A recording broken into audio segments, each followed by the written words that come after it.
So good morning, I'm Charles. I'm the new irrigation specialist in Amarillo, and I'm going to be talking about ag weather stations. What we're going to cover today is basically the purpose of one of these things, the basic bits and pieces that you need to build an ag weather station. Quite a bit about how to put it in and where to put it. A little bit about maintenance and a little bit about data interpretation. We were going to go look at the weather station that just went in here, but Paul's telling me the ground's too wet to get out there.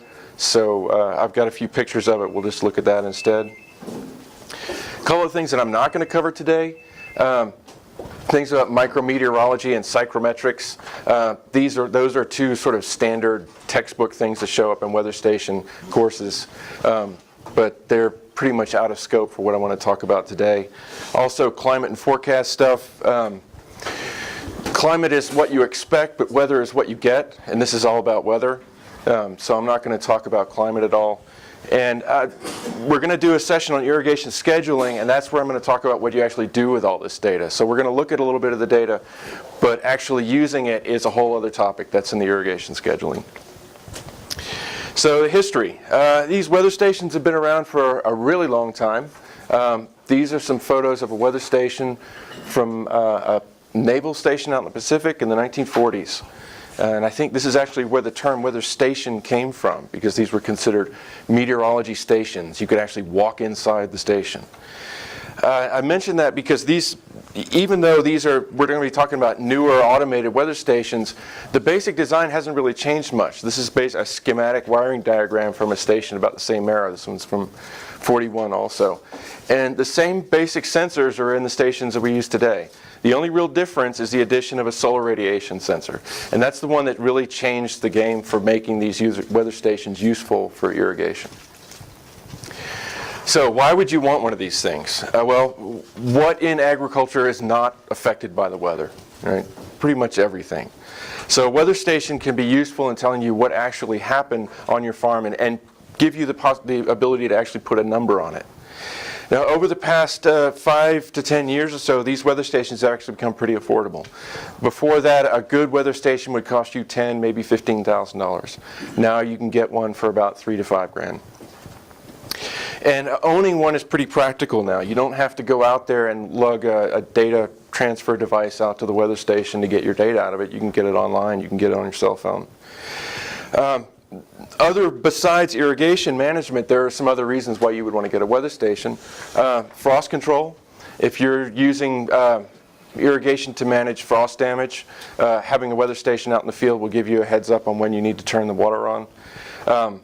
Spray warnings. If you're worried about the wind and not spraying when it's too windy, you can use a weather station to give you a heads up on when it's too windy or when the wind drops low enough that you could start spraying. And a lot of insect models are driven by temperature, so you can use the temperature sensor in there to look at insect development. But what I'm going to focus on today is using these stations for irrigation management. And that has some implications when you're choosing where to put the station. So there's two really important standards that inform weather station use. First is the ASCE Standardized Reference Equation. This came out in 2005, and it makes a big difference for weather stations because it sort of levels the field in getting ET. ET is the number you really want when you're doing irrigation management. And by having a standardized equation, that means that all of these weather stations can give you the same number, right? No matter who you buy the station from, you're always going to be getting the same ET. There used to be a lot of different ways to calculate ET, and some of them were pretty poor. But the standardized ET equation has really well understood accuracy. It's plenty good enough for doing irrigation management. The other standard is the ASABE Weather Station Maintenance and Reporting Standard. This one gives a uniform characteristics to where to put the station, what should be on it, how accurate should it be, those sorts of things. And I'm actually going to go through some of the requirements for the sensors that are defined by that standard. So weather station they all have some basic components that you're going to want to have. Obviously the sensors, you need those to measure what you're actually interested in looking at. A data logger, this is what's going to be taking the electrical signals from the sensors and turning it into a useful number. Telecommunications, This is how you actually get the data without actually physically walking out to the station. Structure and enclosure, those are pretty important because it defines how stable the sensor is and how durable it is. And then the site, which is probably the most important factor. So the sensors.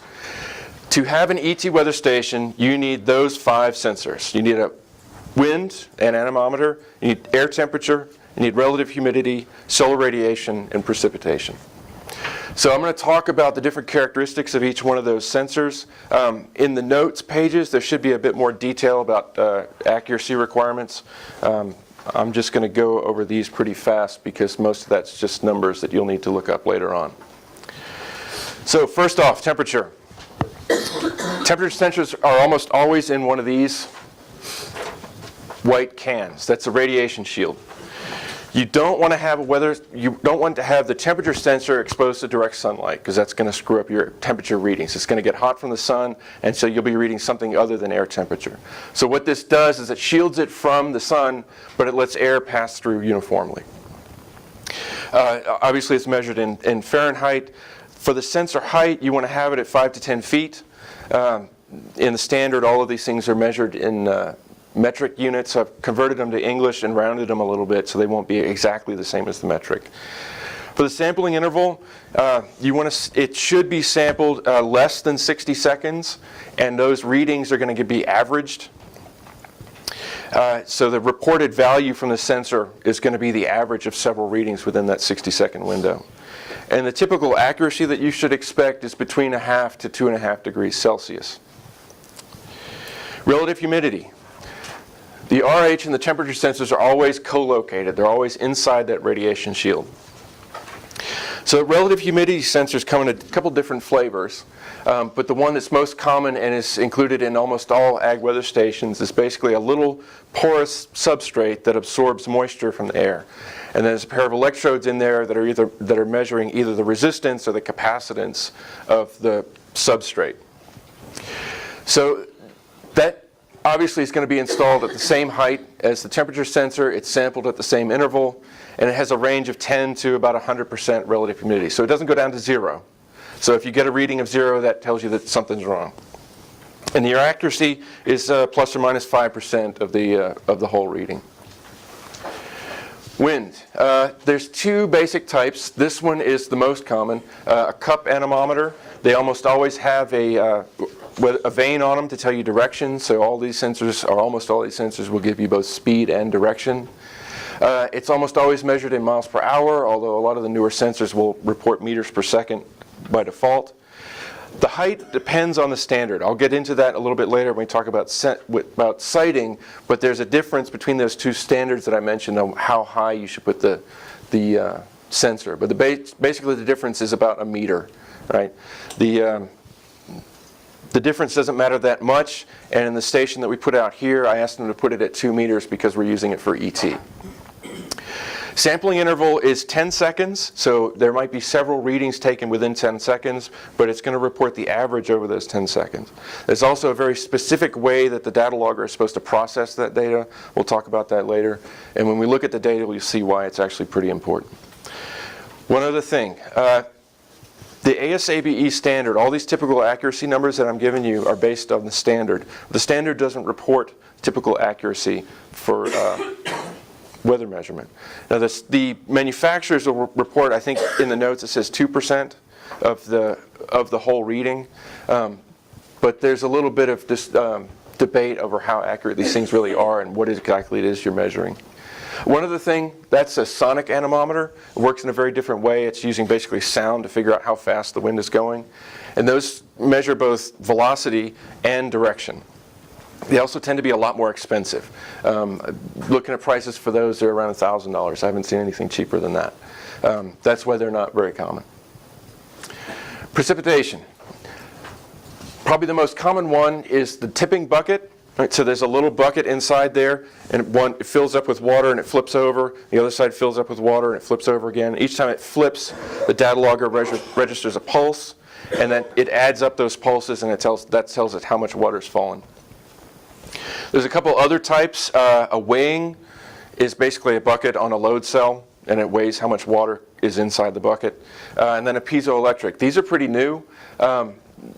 basically there's a little sensor in there that can tell when a water droplet hits that metal cap, and it counts those hits. These are also pretty expensive. That's over $1,000, but it's got an integrated wind sensor and temperature and humidity sensor, so they're convenient, and they don't require as much maintenance. The other advantage to this and those is that they don't measure frozen precipitation. Only a weighing gauge can measure snow or ice or sleet. These things will only pick up liquid precipitation. The accuracy also is surprisingly low. Part of that is because these tipping buckets, their accuracy is limited by wind speed. And some of the scientific grade weather stations, you'll see something on the ground with this weird looking set of grills around it, and it's supposed to regulate how the wind flows over it. But for these, and this is sufficient for on-farm use, but something to keep in mind that if you've got really high winds and rainfall, you should be suspicious about the numbers that come out of one of those tipping buckets. Solar radiation. This is the big thing for doing ET. This is what made it possible to use that reference ET equation, because the ET equation is based on the amount of energy that's coming in. And this is what lets you measure that energy. For ag weather stations, there's basically only two brands that get used. The top one is the Apogee and then the Lycor. They measure watts per square meter. Well, that is the metric. That's pretty much what everybody reports now. The U.S. customary unit was called the Langley. It's a pain to use. I only know of one weather network that still uses Langleys. And when I talked to a guy at Campbell about these sensors, and I asked will Campbell give me Langleys, he groaned in pain. The engineers hate using Langleys because it's just a weird unit. The sensor height is not as important as the other sensors, right? Because the solar radiation is not going to change that much between 2 feet and 10 feet. What is critical is where is it relative to the other sensors. You don't want to have the solar radiation sensor be in a shadow from the other sensors. We'll actually look at some of that data later on. But it's just an installation thing. You want to make sure that that sensor is installed so that it's facing south. And it's not going to be shaded by anything else in the weather station. Typical accuracy for these is about 3 to 5% over of the whole reading. And that's plenty good for doing on-farm ET. And then there's ET. So there's no sensor for this, right? It shows up in the data as what's usually called a virtual sensor. A lot of these newer weather stations will offer virtual sensors where they use psychrometrics to calculate a lot of other variables based on the sensors that you have. And ET is one of them. So when you get the weather station and you do the setup, one of the things you're going to need to set up is a virtual sensor for ET. Some of them do this for you automatically, some of them don't. But here's an example, a couple of the other, quote, virtual sensors: air pressure, dew point, vapor pressure deficit. Those are all things that you can calculate using physical relationships with the sensors. A lot of these newer data loggers will come with some other sensors. These are pretty typical: leaf wetness, soil temperature, and air pressure. You don't need those for irrigation management specifically, but they can be useful for other things. Leaf wetness is basically, are the leaves wet? So you can stick that in there and tell if it's getting wet from spray, or if you're losing everything to evaporation, or if a rainfall event actually resulted in things getting wet or just blew away. Most of these new data loggers will accept almost any type of sensor. So the data logger. This is one of the components that makes this thing really practical. There's some basic components inside there. There's a lot more detail in the notes, but basically there's sensor inputs, right? There'll be some signal conditioning. Some of those sensors come in as an analog signal, so there's some circuitry needed to convert that to something suitable for being digitized. That's the second component, which is the analog to digital converter. That's what converts that analog signal into something that can be stored on a computer and transmitted. Other thing is onboard storage. Some data loggers don't have the capacity to store any more than one measurement. Other loggers can store a year's worth of data. Now that matters because of the telemetry option.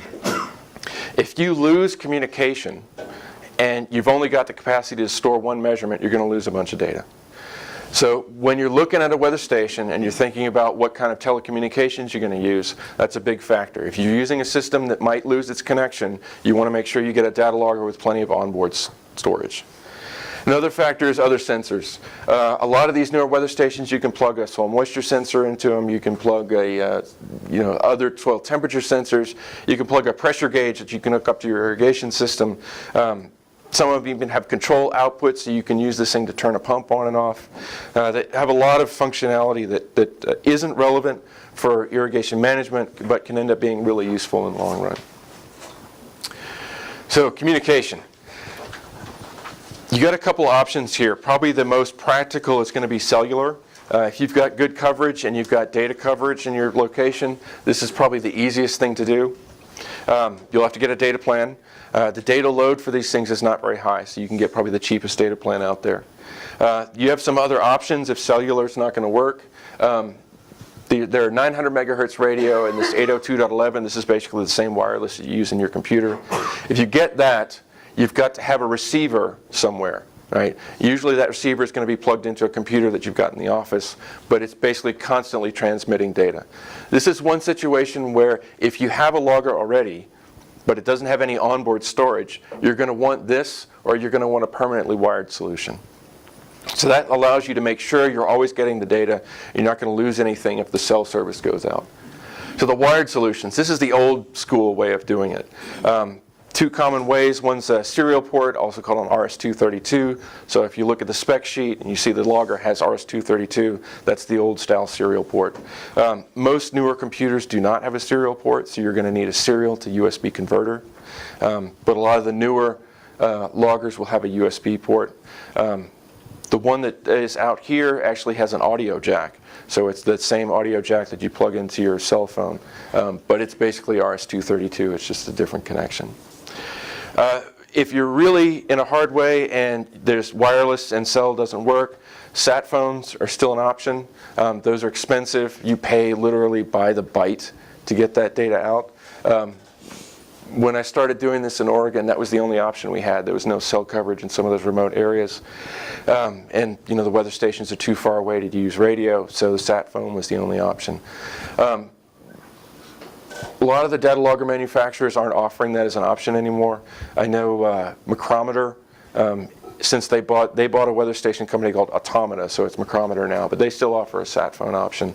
I think Campbell Scientific still offers that as well.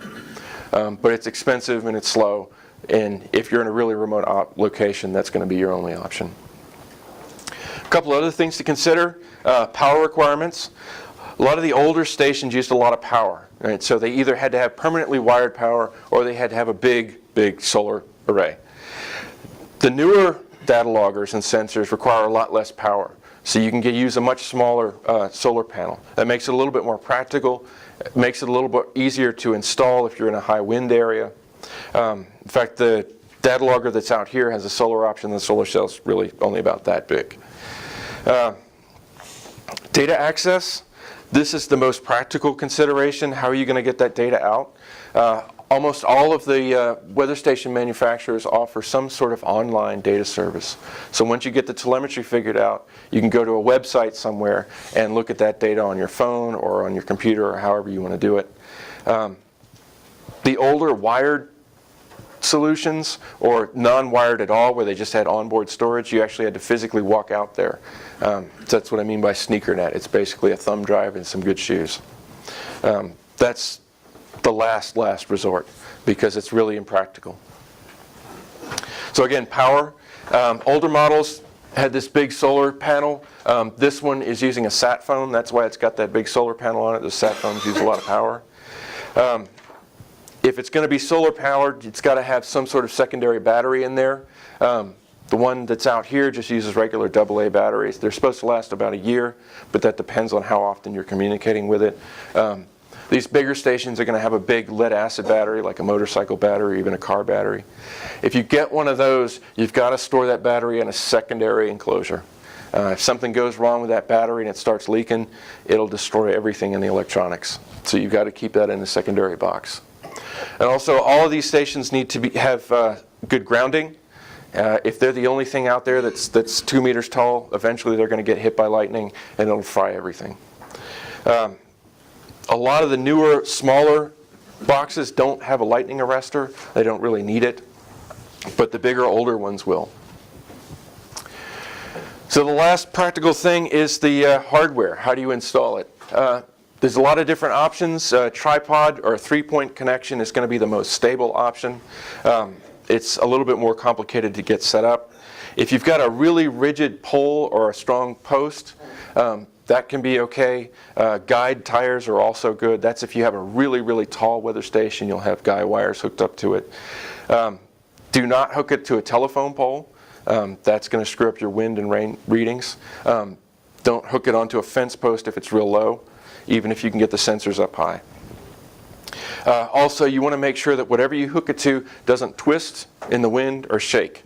The shaking is really important. Those bigger, older enclosures are just the right size. When the wind blows in the right direction, they shake back and forth.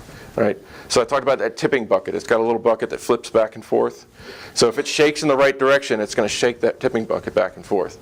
And so when you look at the data, you'll have 30-mile-an-hour winds and a 300-inch rain event. Which doesn't make any sense at all. I actually had this problem with a data provider where we looked at the data and there was a 2,000-inch rain event. And I called up the data provider and asked, what's going on? Is the station broken? There's no way. That's a flood of biblical proportions. And their response is, yeah, is that a problem? It's like they didn't even realize that 200 or 2,000 inches is not possible. So it's going to be up to you to make sure that doesn't happen. So siting. This is probably the most important decision that you will make when you get a weather station. Where you put the station is going to make or break how useful that data is to you. And the reason is where you put the station has to be defined by what you're going to do with the data, right? If you're going to be using this for IPM, you want to make sure that temperature sensor is in the same place that the bugs are, right? If you're using it for frost control, you want to make sure that it's up in the canopy somewhere or it's slightly above it. But for ET, there's a very specific set of requirements for putting the station in. That's called the, quote, the reference site. And in fact, I put this picture up here because this is the weather station that's on the cover of the ET standard. And this is basically what a reference site should look like. So you want to have it over grass, and you want to have a large, what's called a fetch. And I'll get into the fetch later, but one thing to keep in consideration is the reference crop. That weather station, that ET standard, comes out in basically two flavors. One is called a short crop reference and one is called a tall crop reference. The short crop reference is what pretty much everybody uses. There's a few weather networks that still use the tall crop. And when you set up the station, you want to make sure that there's an option in there somewhere that lets you choose tall crop or short crop. And pretty much everybody uses the short crop now. But that's the short crop. So those are the conditions that you want to have the station over. So this is a schematic of why that matters so much. When you have an edge and wind's blowing over that edge, right, and that edge could be anything where the water coming off is different. So an irrigated field, right, that's going to create a boundary layer. So the conditions coming in, the wind's blowing this way, the conditions coming in are different from what's getting pumped out from that crop. So that's going to rise up, and the wind blowing across is going to mix it, and eventually it's going to reach sort of this steady state boundary layer, right? So below that boundary layer, in this roughness layer where it's still being mixed, that's where you want your sensors to be, right? That's what you want to be measuring. You don't want to measure this. You don't want to measure up here because the crop is inside this layer. So you want to measure the conditions that the crop is actually feeling. So strictly defined, fetch is the homogeneous area surrounding a given point. Basically, it's when you look around the station, is everything pretty much the same? General rule of thumb for putting these things in is you need a 1 to 100 ratio of sensor height to fetch, right? That's why I mentioned that the difference in the wind speed sensor height between the two standards. The ASABE standard recommends 3 meters, right? The ET standard is based on 2 meters. So most of the weather station manufacturers, when they set up your virtual ET sensor, they're going to be doing that ET calculation based on a 2 meter wind speed height. Now there's a way to calculate the 2-meter height from the 3-meter height, but most of them don't do it. So that's why you want to make sure that your anemometer, your weather sensor, is installed at 2 meters so that the numbers that you're supplying to the ET equation are actually the numbers that it wants. It also makes it a little more practical because if you've got a 3-meter height sensor, you've got to have 300 meters of fetch versus 200 meters of fetch. And again, that ET station needs to be over grass. It needs to be cut grass, so it can't be, chest height weeds. It needs to be pretty low. So here's an example of good fetch. This is a station that we just put in out here. These are pictures taken facing north, south, west, and east. You notice that there's no major obstructions in any direction, right? So you don't want to have a big parking lot, a whole bunch of gravel, sand, a lake, tall buildings, forests, anything like that, anywhere within the fetch that's going to affect your readings. Here's an example of bad fetch. This is a weather station that's in Bend, Oregon. You notice there's buildings on all sides. There's a parking lot. There's a bunch of trees on this side. This is pretty common in urban weather stations. And this is why you don't want to use an urban station for irrigation management, even if it's close to you. You might have a weather station in the town next over. It's only a mile or two away. But if it's in conditions like this, you're going to get really bad numbers when you're trying to calculate ET.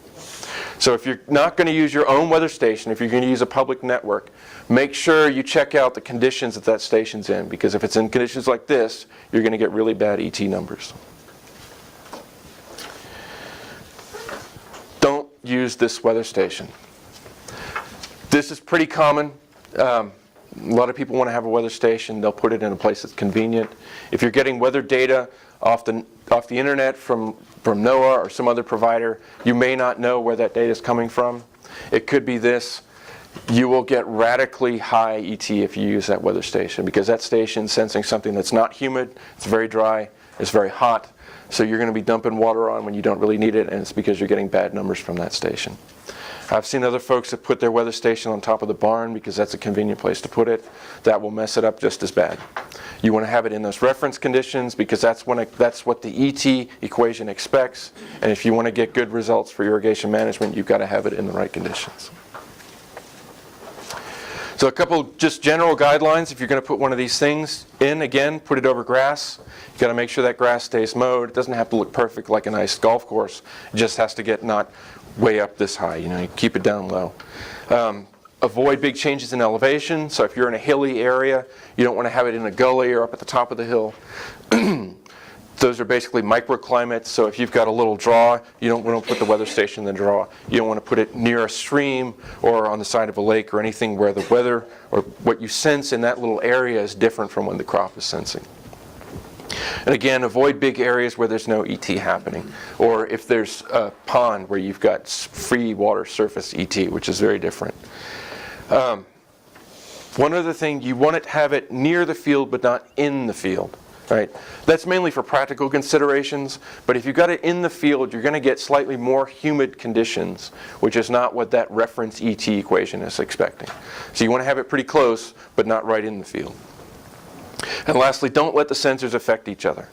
If you've got that big rain bucket, and it's about this big, and you put the anemometer right next to it, if the wind's blowing against the rain bucket, the anemometer is going to give you weird readings. Right? Just in that same vein, if the wind's blowing the other direction, the wind's going to be hitting that anemometer, and it's going to screw up how much rain's going into the bucket.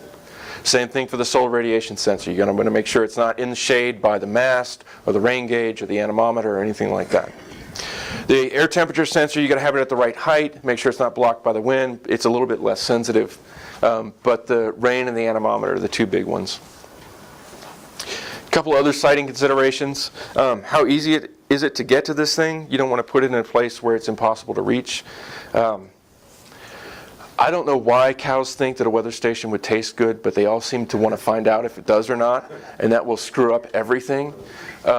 Easiest way to solve that is to put a little fence around it. And vehicle traffic. If you put it somewhere where there's going to be vehicles driving by often, you'll get spurious temperature readings. And also, if somebody's not paying attention, they'll run over it. I've actually had that happen once. So just, practical considerations. You want to put the station where you're getting good readings, where the readings are consistent with an ET station, and where it's not going to get run over or chewed on. So let's look at some of the data that you'll get out of the station. This is data that came from this the station that's just outside.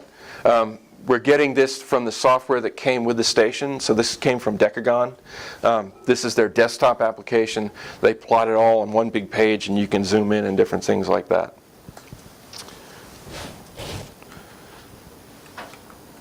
There's the okay. So solar. So this is what it would look like for just a few days worth of solar data. So those big spikes, those are basically clouds. Right? This was a very cloudy day, so it's registering very little solar radiation. And notice this one, it's this nice perfect peak, basically no clouds at all. Temperature.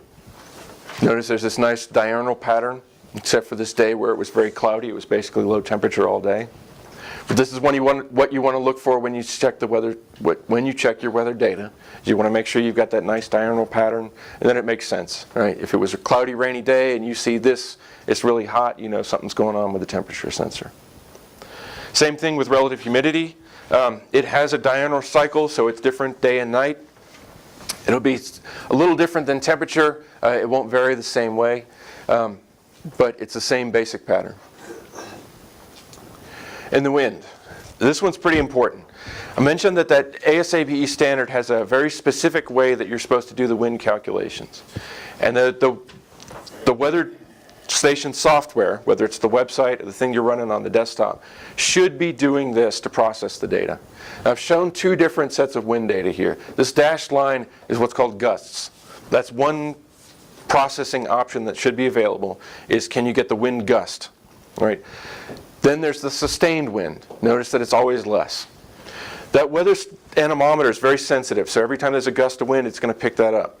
So if you're not processing the data properly, or rather if the logger is not processing the data properly, you're going to see a lot spikier data, right? Because it might be getting it during a gust, it might not. So what it's supposed to do is take a lot of frequent measurements and then average them out.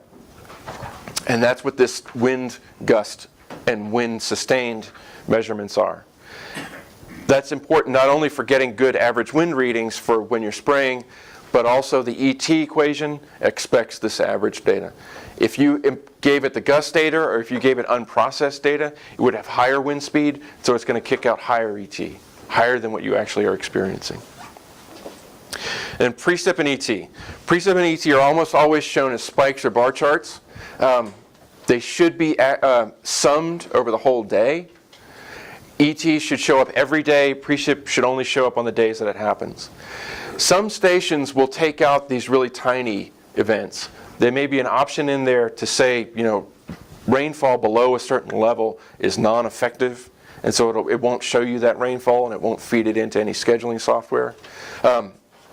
If it is not separating those out, and you're feeding that into some sort of irrigation scheduling algorithm, you have to be careful, because this will show up in the water balance, and that scheduling algorithm is going to think that water arrived, but really the rainfall was so low that it all evaporated. Right? So it's going to think, your scheduling algorithm is going to think you've got more water than you actually do. So processing. I talked a little bit about that with the weather data. Instantaneous versus averaging. Instantaneous is basically if you take each time you measure it and report that and show that in the graph, versus if you take a whole bunch of samples and take the average of that. The data logger should be doing this for you. Right? Some of these data logger manufacturers won't do it on the logger. It'll just transmit all the data to a website, and then the website's going to do the averaging. That's important because if you go out to the logger and you plug into it directly, and it's not doing that averaging, that means you have to make sure that you do that averaging. Something else to consider is hourly, daily, and weekly. That's more common for precip, where it'll report precip over on a per hour basis versus a per day basis, and you might get a weekly average. For lower resolution irrigation management, where you're irrigating once a week, That's plenty sufficient for the precip data. Hourly data is generally considered rainfall intensity, right? So it's millimeters per hour. That can be a little misleading if it's not reported correctly or very plainly, because you'll think you won't get the hourly the daily total, which is what most of the irrigation management tools want. So QA/QC, quality control and quality assurance. A lot of the public weather networks would do this for you. Some don't pay enough attention to it, but most of the good weather networks, there'll be a person looking at the data and making sure everything makes sense and that it's good quality data. If you buy your own weather station, the weather station manufacturer and the website that's providing the data, they will not do any QA/QC. It is your responsibility to make sure that the data is of good quality, sufficient quality for calculating ET. The easiest way to do that is to just look at the data frequently and see if it makes sense. Right? So if you know it's been rainy and cloudy all day and the temperature sensor says that it's 90 degrees with 10% humidity, you know something's wrong. Right? If you know that it's been a clear sunny day and the solar radiation sensor's all over the place, you know something's wrong. Dealing with that is a little bit more complicated, because if it looks like you got bad data, you don't really have any data to replace it with. The most common solution is to just use averages over a multi-year period. That's where the climate thing came into. There's a lot of different ways to do that. It's a whole other hour's worth of talking about how to get that data. But if you've got 1 or 2 days of bad data, that's really not going to make that big of a difference in the grand scheme of things. So if you're looking at the data frequently, you'll be able to pick up a problem early enough that you can go out there and look at the station and figure out what's wrong with it. But I just want to emphasize that if you've got your own weather station, QA/QC is your responsibility. So, common problems with these stations. Icing. If you've got freezing rain or if you've got really sticky snow, that's going to load up on the rain gauge. It's going to prevent water from getting into the rain gauge. The rain gauge isn't going to measure sleet and snow anyway. But if the water gets inside, it'll actually freeze up the tipping bucket.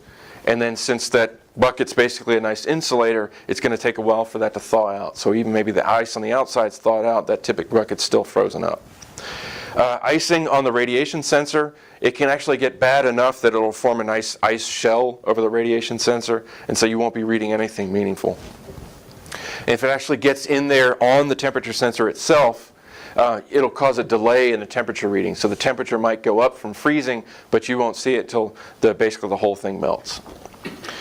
Damage. Bird damage is really common. They like to sit on those solar radiation panels, and you can imagine what they leave behind on the panels, so you got to go clean that often. But they'll sit on the anemometer and break it. They'll sit on the radiation sensor and scratch it up. Every creature in the prairie is going to want to climb inside that tipping bucket. Most common problem is going to be communication loss. If you're using the cell tower and you've got a good cell connection, you can still have the station get knocked over or something like that, and that'll show up as communication loss. If you're using radio and you've got a big antenna, that antenna could get knocked over by the wind, or something could get in the way, or a bird could be sitting on it, and you're going to lose communication from the radio. So here's an example of something weird going on with the data. This is a solar radiation sensor. Notice there's this big chop right there. Now, it doesn't really show up very well. If you just looked at this day by itself, you might think, well, there's some clouds there, or maybe there were some clouds here. But that's basically what happens when the solar radiation sensor is being shaded. Right? You get this solid cut. So the ET equation's taking that data, and it's going to think, well, there was a lot of clouds right there. So on this day, it'll report ET that was actually less than occurred. This is an example of QA/QC.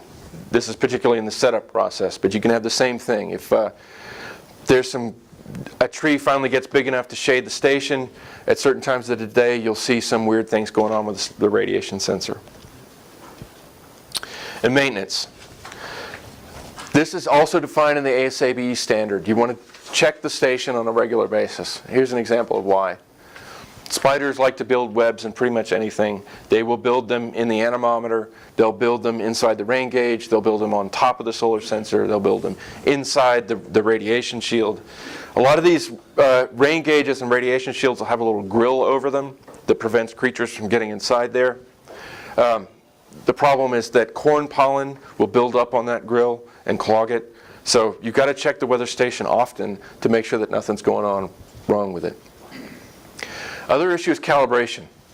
A lot of the older weather stations that were common with the weather networks were built to what are considered scientific grade standards, right? So that's why they were so expensive. They used much higher quality sensors, and they were calibrated really regularly. That's a pretty difficult process to calibrate these things. Some manufacturers will actually offer calibration service. Campbell Scientific does this. You can take the sensors out, mail it back to them, they'll recalibrate it for you, and you can plug it back in. For a lot of the newer stations, the radiation shield, for example, if you've got a good temperature sensor in there, you don't need to calibrate it. The relative humidity sensor, on the other hand, you might. Those sensors are sensitive to chemical damage. So if you're spraying and that radiation shield got hit by something that you're spraying, that chemical can get loaded up on the little porous membrane, and it'll screw up the relative humidity sensor readings. The way to deal with that is that some of these sensors, you can just soak it in water for a while and then take it out and bake it. Although a lot of those are so cheap, it's just easier to replace it. But there is a calibration procedure for them. You'll need to check with the manufacturer to find out what that is. The anemometer is a little bit more difficult to calibrate because you've got to have a reference wind measurement. You'd want to do that with a sonic anemometer, but again, the easiest solution is to just send it off and get somebody else to do it. Ideally, you do that once a year, but in practice, 2 to 5 years is plenty good. And a lot of these sensors, you'll never need to recalibrate them. Maintaining the site. Every year, you want to go out there and make sure that nothing's gotten loose. You know, if the wind's getting real high and it's getting bent, some of those connections will get used and things will start to shake when previously they weren't. You want to take a look around at the fetch. If you had some sapling that was nearby that wasn't really big enough to worry about when you put it in, but 3 years later it is big enough, you're going to want to do something about that. And the wind's blowing, stuff's going to get caught up in there, so you're going to want to yank all that stuff out. Again, the sensors, you want to check their condition. You want to make sure that the radiation sensor is still level. You want to make sure the anemometer is still level. Those solar radiation sensors, a little white window will turn yellow eventually, and so you'll have to send that back in. Again, check for creatures inside all the sensors. Make sure the rain bucket's tipping freely, and make sure the anemometer spins freely and it doesn't make any noise when it spins. In a high dust area, lower quality anemometers, dust will get up inside the bearings and it'll slow it down, and so it'll make it look like the wind is lower than it actually is. Generally, it should spin freely and it should be very quiet when it spins. I talked about recalibration. Again, chemical damage will affect the relative humidity sensors. A lot of sensors, just as they get old, their calibration will change, so that's why you want to send it in or get it recalibrated 2 to 5 years. So if you're going to think about buying a weather station, these are some of the things you want to consider. Documentation.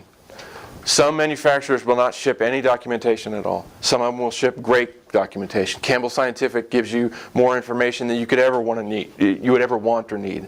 Decagon's pretty good. Micrometer's pretty good. Ranch Systems, another manufacturer, has decent documentation, but it's not great. And there are literally dozens of other manufacturers that will sell sort of garden quality weather stations with no documentation at all. Warranty. You want to make sure that if it has a decent warranty, that's a sign that the manufacturer actually thinks it's a good station. If it's got a 6-month warranty, that's a sign that they don't think it's going to last more than 6 months. Some companies will sell you a weather station service, right? They'll come out and deliver the station, and it's not yours, it's theirs. If you're planning on keeping this thing for a long time and maintaining it yourself, you want to make sure that you actually own it, you're not leasing it. But if you're going to lease it, sometimes that comes with a maintenance contract. And so there'll be somebody who will come out and make sure the system's calibrated, make sure it's clean, make sure it's operating properly. That can be pretty convenient, but you're going to have to pay for that. And lastly are alerts. A lot of these internet-connected weather stations will actually send you a text message when something's going on. Right? That's really useful for frost protection and spray warnings. It'll give you a text message if you are about to get into freezing conditions and you need to turn the system on.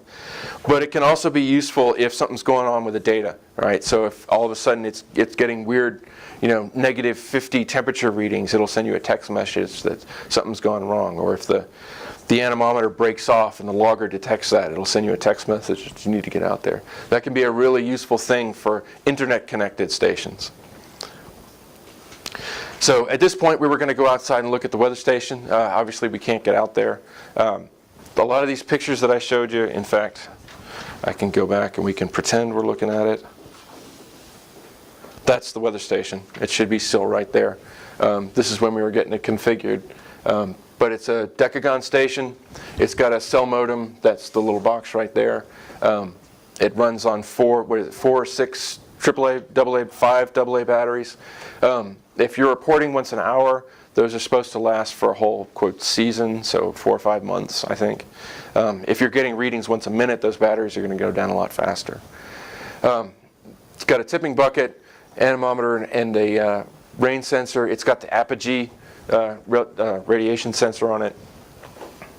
And it's got the standard temperature and RH inside of a radiation shield. So it looks just like all the images that I've been showing today.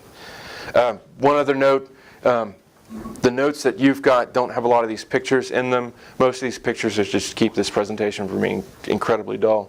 But if you want these photos, let me know. I'll be happy to email it to you.